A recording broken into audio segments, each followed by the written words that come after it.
entreprise qui ne soit concernée aujourd'hui par ce sujet de transformation, transformation du business model, transformation, ubérisation de son activité, modification des usages. L'entreprise doit donc s'adapter, changer et se transformer. Et si l'entreprise change de l'intérieur, sans doute faut-il aussi s'adresser à elle différemment. Je propose donc à présent à Olivier Letissier, directeur commercial de Best Western, Nicolas Cabello, responsable commercial et business développement de Content Square, un éditeur de logiciels spécialisé dans l'optimisation de sites web et mobiles, et François Drillon, CEO d'Executive Selling, une société de conseil et de formation qui propose une nouvelle approche en matière de B2B.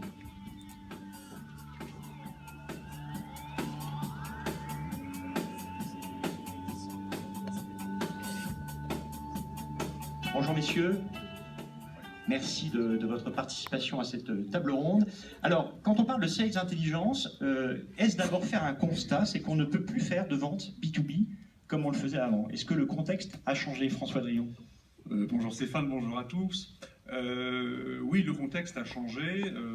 Executive Selling, c'est une démarche qui est singulière et qualitative et qui n'a de sens que par rapport à la Sales Intelligence. Le constat, puisqu'on parle de constat, le point de départ, c'est que les processus de décision et les processus d'achat ont changé depuis quelques années. Et désormais, toute décision qui impacte un changement d'organisation, un changement de process ou un investissement additionnel est remontée dans les organigrammes d'un ou deux niveaux. Donc les opérationnels ont perdu la main, ce que j'appelle les exécutifs qui sont à la manœuvre. D'où la nécessité pour les organisations commerciales de s'aligner par rapport à ça. Et cet alignement passe par la maîtrise d'informations pour engager les exécutifs et les engager au bon moment. Vous voulez dire par là qu'en fait, on ne peut plus faire passer les mêmes messages ou engager le même type de dialogue avec ces nouveaux interlocuteurs, ou peut-être d'ailleurs de démultiplier les messages, c'est-à-dire qu'il peut y avoir des approches combinées, mais en tout cas sur les sujets que vous évoquez, il faut apporter un nouveau message. Oui, on va revenir là-dessus. Pour faire simple, c'est une démarche qui tient d'abord, c'est une démarche de bon sens, et elle tient en deux adages. Le premier adage, c'est « il vaut mieux parler au bon Dieu qu'à ses saints ». Et la Sales Intelligence a tout son sens là-dessus. Et le second adage, c'est « on n'attrape pas les mouches avec du vinaigre ». Et à nouveau, la Sales Intelligence a toute sa valeur sur ce sujet. Alors messieurs, est-ce que vous partagez le point de vue évoqué par François Drillon, l'un et l'autre, sur ce changement de contexte qui amène à avoir des approches différenciées? Complètement. Complètement, parce que la Sales Intelligence, c'est vraiment en fait la démarche qui va mettre au cœur de la problématique un prétexte marketing qui va permettre à la fois d'avoir un retour sur ce premier message, mais en même temps d'avoir un élément différenciant par rapport à la concurrence. Et c'est un point qui est très important. En fait, c'est mettre au cœur de la démarche, encore une fois, le storytelling. C'est comment j'engage une nouvelle conversation avec, entre guillemets, un inconnu qui est un prospect, qui va être ciblé et avec le bon message. Alors, est-ce qu'on peut dire par rapport notamment à la thématique précédente, on parlait d'hyper-ciblage, maintenant on parle de Sales Intelligence, est-ce que le poids des hommes du marketing et le poids des hommes de la vente change finalement en fonction de ces deux thématiques? Est-ce qu'on pourrait dire par exemple que l'hyper-ciblage, c'est les hommes du marketing qui se font aider par les hommes de la vente, et la Sales Intelligence, c'est les hommes de la vente qui se font aider par les hommes du marketing? Alors, je ne vais pas aller forcément en ce sens-là. Je pense que c'est les deux services qui travaillent main dans la main. Pourquoi? Parce que il va y avoir des remontées de données marché qui est faite par l'équipe commerciale. Donc là, c'est vraiment la partie collaborative entre les deux services et la partie création de contenu à forte valeur ajoutée qui va nous permettre d'une part cibler, mais d'être impactant derrière. Donc vraiment la partie content. Olivier Letissier, c'est ce qui a changé en fait, ce binôme qui se crée, c'est-à-dire cette approche conjointe, concertée du marketing et de la vente? Oui, tout à fait. C'est vrai que j'ai été aux États-Unis, donc à une conférence Best Western il y a peu de temps, et on s'est rendu compte qu'il y a des consultants qui sont intervenus pour parler justement de la complémentarité entre le marketing et le sales. Donc, tous les bureaux affiliés Best Western dans le monde travaillent main dans la main, et effectivement, avant, ils travaillaient parallèlement, et maintenant, ils travaillent en étroite collaboration. Ils permettent de préparer justement la stratégie, le ciblage, le fameux ciblage dont vous parlez. Mais ce qui change dans la vente B2B maintenant, c'est qu'on ne peut plus vendre de manière classique. Il faut effectivement, je dirais, être convaincant tout de suite. C'est-à-dire, nous, on est en relation avec des acheteurs, des travel managers. Il faut leur dire, effectivement, leur prouver qu'ils peuvent faire des économies sur leurs dépenses de voyage. Sur les acheteurs de séminaires, il faut effectivement leur montrer tous les produits et services qu'on peut leur proposer et quelle plus-value ça va apporter à leur séminaire et quel retour sur investissement ils peuvent avoir sur leur séminaire. Donc on a une approche avec le marketing qui est de s'adresser aussi à ces acteurs B2B d'une manière différente. On a écrit effectivement un livre blanc sur comment avoir un retour sur investissement sur votre séminaire, ce qui n'était pas le cas avant. C'est une démarche un peu nouvelle, il faut innover en permanence. Alors quand on parle de sales intelligence, le mot intelligence peut prêter à confusion. Ah, pardon, vous vouliez intervenir. Oui, je voulais même non seulement aller dans votre sens, mais même rajouter un élément, c'est que et si on est dans ce raisonnement de dire qu'il faut remonter dans les organigrammes, aller voir les exécutives, si on va parler aux exécutifs de solutions qui sont les solutions qu'on vend in fine, ça ne les intéresse pas. Ils ne sont pas compétents, ils vont nous renvoyer aux opérationnels qui sont eux compétents sur les solutions. Donc, pour faire simple, la disponibilité des exécutifs pendant la journée dépend de notre capacité à adresser les sujets qui les empêchent de dormir la nuit. Question, qu'est-ce qui empêche un exécutif de dormir la nuit? C'est là que l'information, la sales intelligence et des outils comme Nomination peuvent nous donner de la matière, pas les solutions, mais de la matière pour construire le raisonnement qui va permettre d'adresser le bon sujet au bon moment. Vous êtes en train de dire que l'une des façons d'aborder notamment ces exécutifs que vous évoquiez, c'est de les éclairer ou de les sensibiliser sur des questions d'enjeux qui vont être des enjeux long terme. On va sortir donc de cette vente qui va être un apport de solutions court terme pour apporter une projection long terme et finalement déclencher plus tard des opportunités de vente. Quand on interroge les exécutifs sur qu'est-ce qu'ils attendent d'un premier rendez-vous avec un prestataire de service, ils répondent deux choses. Dites-moi quelque chose que je ne sais pas. Et un exécutif est prêt à prendre l'avion et aller passer 2 jours à Las Vegas pour apprendre quelque chose qu'il ne sait pas. Et parlez-moi de quelque chose qui impacte mon business. En aucun cas, il ne dit parlez-moi de vos solutions.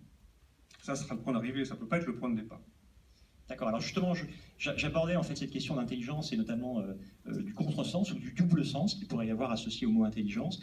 Est-ce qu'on pourrait considérer que la sales intelligence, c'est d'abord parler d'information, diffuser une information, c'est d'être aussi dans la tactique, alors là on serait vraiment dans le domaine de l'intelligence, ou c'est finalement un comportement, c'est-à-dire des postures et des actions à mettre en œuvre. Quel serait le plus important des trois, ou peut-être d'ailleurs la combinaison des trois? Nicolas Cabello. Et je pense qu'il y a vraiment une combinaison en fait, dans la sales intelligence, dans la finalité. Plus concrètement, on va, comme on le disait tout à l'heure, la partie ciblage est hyper importante. En fait, comment j'adresse mon message, mais à qui je dois l'adresser aussi, et à quel moment. On en parlait juste avant, et ça c'est un point qui est très important. Donc ça c'est vraiment la partie entre guillemets marketing qui va prendre en charge cette partie. Et après il y a la sales intelligence qui va venir par la suite, qui va créer l'impact et la résonance auprès des interlocuteurs qu'on veut cibler, pour que derrière on engage en fait une démarche commerciale efficace. Olivier Leutissier, vous partagez ce point de vue, c'est-à-dire que intelligence c'est posture, tactique ou information, ou les trois? C'est les trois forcément, sinon vous n'auriez pas posé la question. Mais effectivement, c'est une belle combinaison. Mais on se rend compte que la sales intelligence, c'est avant tout de la préparation. C'est vrai qu'il faut que les commerciaux savent se servir des outils nomination. C'est assez complexe, il y a beaucoup de données. Il y a beaucoup de données sur le parcours, l'expérience, etc. Et l'idée, c'est effectivement trouver des leviers émotionnels pour transformer l'acte d'achat. Juste un point pour... Attention à une traduction trop rapide de Sales Intelligence qui se traduirait par intelligence commerciale. Intelligence, en anglais, ça se traduit par information. La CIA, la Central Intelligence Agency, c'est pas la compagnie des gens intelligents. Ça se saurait depuis le temps.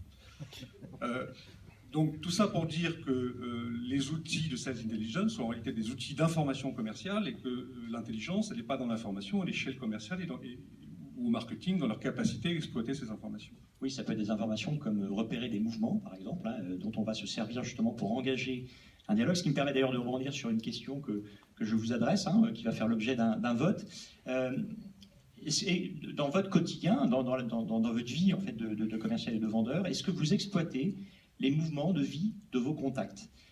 Est-ce que vous les exploitez systématiquement, parfois, quasiment pas, ou jamais? Alors pour rebondir sur cette question, moi j'avais une autre interrogation concernant la logique du temps court ou du temps long. Est-ce qu'on peut dire finalement que la sales intelligence, c'est remettre le temps court au centre du processus de vente, c'est-à-dire d'accélérer aussi la démarche de vente, peut-être de supprimer des étapes, mais on revient en fait dans cette logique du temps court? Qu'est-ce que vous en pensez, François Drillon? On est obsédé par le temps dans nos activités commerciales et je ne suis pas convaincu que ça soit toujours une bonne idée. Je vais prendre un exemple. Imaginons qu'on soit dimanche après-midi, on soit parti en forêt se promener en famille. Il est 7h moins le quart, on s'est perdu. La nuit tombe. Alors effectivement, on peut regarder la montre, s'affoler en regardant les minutes qui passent. Sauf que dans cette situation, ce n'est pas la montre qu'il faut regarder, c'est la boussole. Et d'ailleurs, si on avait commencé par regarder la boussole, on ne serait pas perdu en forêt à 7h moins le quart. Et finalement, dans le pilotage du business, c'est à peu près la même chose. Tout nous pousse à regarder la montre. La pression des objectifs, la pression de la hiérarchie, la pression des actionnaires. Et le meilleur allié du commercial, et pas toujours la montre, c'est souvent la boussole. Je voudrais illustrer ça de manière extrêmement concrète. On fait un premier rendez-vous avec un opérationnel non décideur. Ben oui, ça arrive.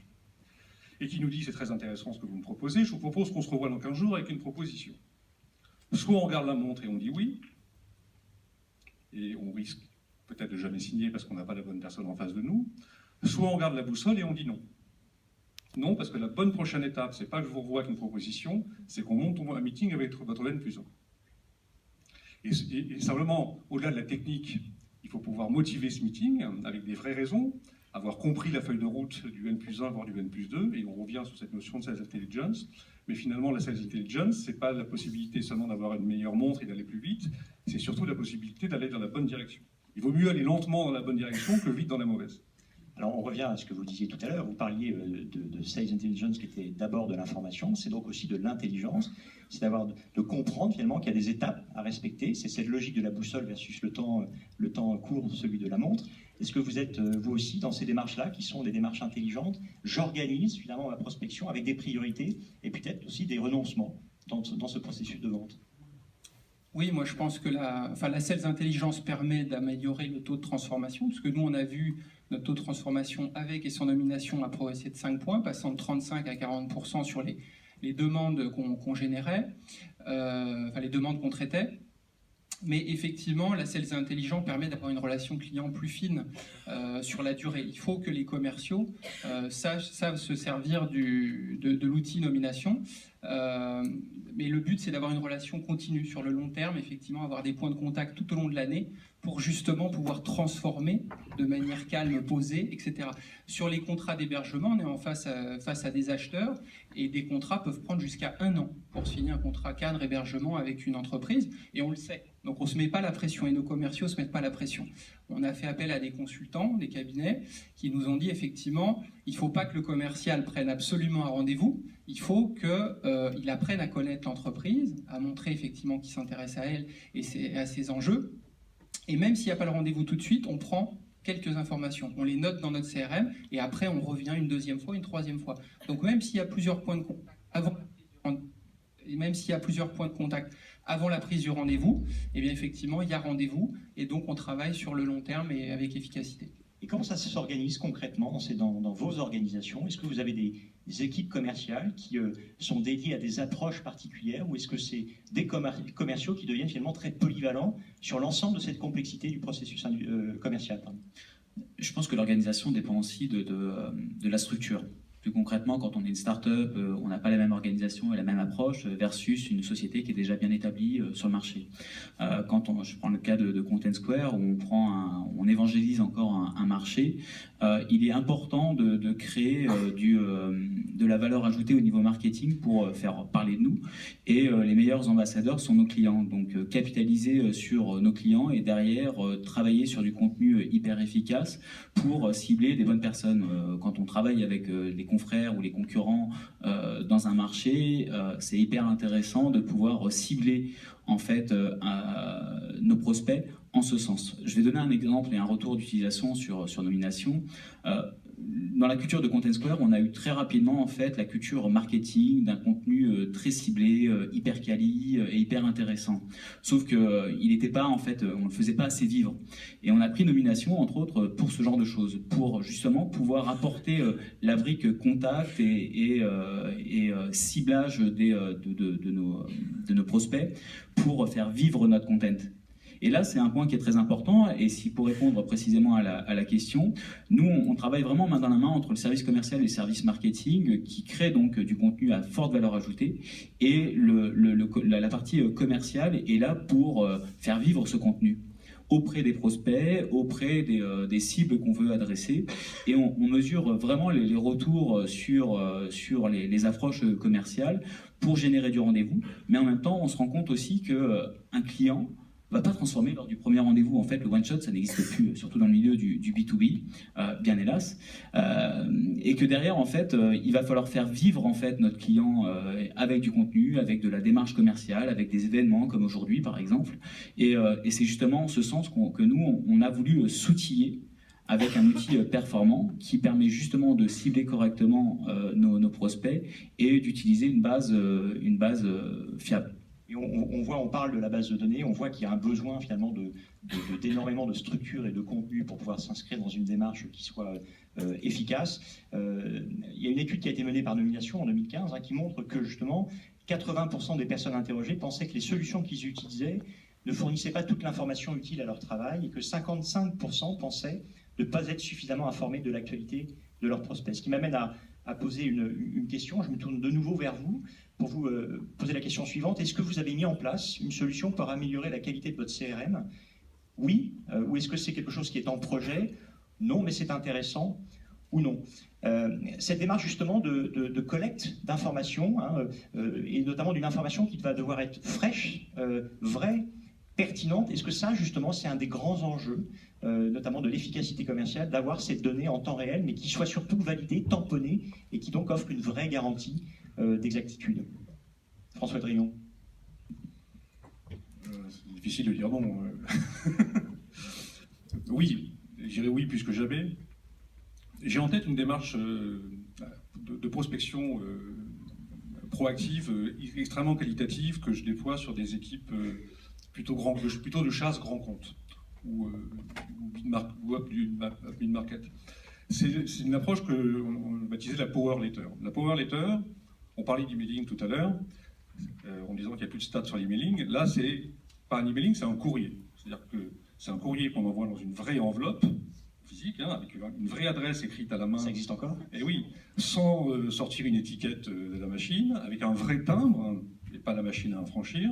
Et dans l'enveloppe, on a un courrier qui fait 1 à 2 pages, qui s'adresse à un exécutif d'une boîte, et qui, sur une des pages, déroule un raisonnement dont le point de départ est l'actualité business de l'entreprise et qui conduit à notre propre proposition de valeur. Bien évidemment, pour construire un courrier comme ça, il faut une information extrêmement pointue et dépasser ce qu'on peut trouver en 10 minutes en surfant sur Google. C'est un travail qui représente 3 à 4 heures de travail, avec un taux de rendez-vous de 50 à 80%, sur des sites qui sont CODIR ou N-1 du CODIR du CAC 40. Quand je disais on n'attrape pas les mouches avec du vinaigre, c'est que c'est possible de prendre des rendez-vous avec ces gens-là, mais il faut effectivement s'en donner les moyens. Mais pour pouvoir faire ce travail-là, il faut la matière première, il faut mettre l'essence dans le moteur et c'est l'information. Alors ça me permet d'illustrer une chose aussi, c'est que la donnée, je le disais d'ailleurs en introduction de cette table ronde, la donnée seule ne sert à rien ou ne suffit pas. Il va falloir évidemment mettre de l'intelligence, il va falloir aussi peut-être mettre quelque chose dont on ne parle pas ou qu'on n'a pas encore évoqué, qui est la notion de créativité. Et ce que vous disiez tout à l'heure, à l'instant, c'est qu'il va falloir être créatif, c'est-à-dire que tout le monde va avoir une donnée qui sera évidemment extrêmement intéressante, pertinente, fraîche, vraie. Et comment est-ce qu'on va bien utiliser cette donnée pour en faire quelque chose qui soit singulier ? Quelle est votre approche justement de cette notion créative qui va permettre de faire la différence? Grâce à Domination, effectivement, depuis quelques mois, depuis 6 mois, on a lancé avec l'aide du marketing un courrier personnalisé justement à des décideurs avec un petit cadeau, un goodies qualitatif, effectivement par rapport à leur centre d'intérêt. Et on a vu effectivement, donc on envoie à peu près 20 à 30, on touche 20 à 30 contacts par mois, donc ça paraît peu, mais effectivement on a eu 4 à 5 fois plus de retombées qu'avec des courriers ou des emailings classiques avant. Donc effectivement on a la qualité de la base, le courrier personnalisé avec le petit cadeau qui va bien, et effectivement on a rappelé, on a pu créer une relation commerciale et générer en quelques mois 50 à 60 000 euros de chiffre d'affaires supplémentaire additionnel. Alors il y a une remarque intéressante, quelqu'un dans la salle dit de l'intelligence et de la créativité, mais surtout de la stratégie. Est-ce que finalement l'essentiel de la sales intelligence n'est pas la définition d'une vraie stratégie et ensuite la mise en place d'outils qui vont permettre de répondre à cette stratégie, Nicolas Cabello? Complètement. Complètement, parce qu'aujourd'hui, se dire qu'on se contente, entre guillemets, de l'aspect nomination qui va nous gérer du contact, les différentes évolutions de carrière de chacun des décideurs, ce serait mentir. C'est un facteur clé, on l'a bien vu en tout début de présentation sur le triangle qui était assez intéressant, j'ai trouvé, mais que derrière, en fait, il faut vraiment une stratégie avec des outils qui vont nous permettre d'avoir une continuité. Le CRM en est un. Pour mon cas, on utilise aussi tout ce qui est tracking des visites sur les sites internet qui s'inscrit dans une continuité avec nomination. En fait, l'histoire d'un prospect ou d'un client, elle se fait dans le temps. On l'a bien compris tout à l'heure. Et je pense que c'est très important de créer une stratégie en même temps qu'une organisation pour être efficace. Si nous devions conclure justement sur ce dernier point, la notion de stratégie, quel serait votre regard, François Drillon? Bien sûr, il faut une stratégie, et je pense que même au-delà de la stratégie, la clé du succès, c'est la détermination et la volonté managériale. On peut balancer aux commerciaux en leur disant, voilà, vous êtes abonné à nomination, ou on a un nouveau CRM, ou il y a un nouveau process de vente qui tombe des US qu'il faut appliquer. S'il n'y a pas l'adoption par les commerciaux, parce que souvent pour eux c'est sortir de leur zone de confort par rapport à leurs habitudes. S'il n'y a pas une réelle adoption par les commerciaux, s'ils ne comprennent pas la réelle plus-value pour eux en termes de business, ça ne fonctionne pas. Et ça passe par la volonté managériale de porter la chose. Alors est-ce que c'est porté au sein de Best Western, Olivier Letier? On travaille pour, en tout cas, parce que ça serait ambitieux de dire que c'est porté complètement. Effectivement, on se remet en question régulièrement. C'est vrai que nos commerciaux, comme disait François, il faut les motiver, les challenger en permanence, parce qu'ils ont eu l'habitude aussi peut-être de recevoir des appels entrants, ce que vous disiez tout à l'heure. Donc, avec le Stade de France, c'est vrai que on se dit on a des appels, puis si on a moins d'appels, faut se mettre au travail, il faut faire de la prospection. Comment on fait cette prospection, cette approche? Donc, je dirais effectivement que la sales intelligence, c'est du bon sens. C'est aussi être bon dans les techniques de vente, c'est être bon dans les basiques au niveau sales avant d'utiliser les outils avec efficacité pour être le plus performant possible. Alors c'est la fin de cette table ronde. On aurait volontiers continué évidemment sur cet échange évidemment intéressant. Merci en tout cas de votre participation et des regards que vous avez apportés. Nous allons à présent nous attarder sur un cas pratique qui va nous être apporté par Virginie Mauchamp, qui représente la société Staci en tant que directrice des ventes, et qui va donc illustrer par un témoignage ce sujet de la sales intelligence. Merci monsieur.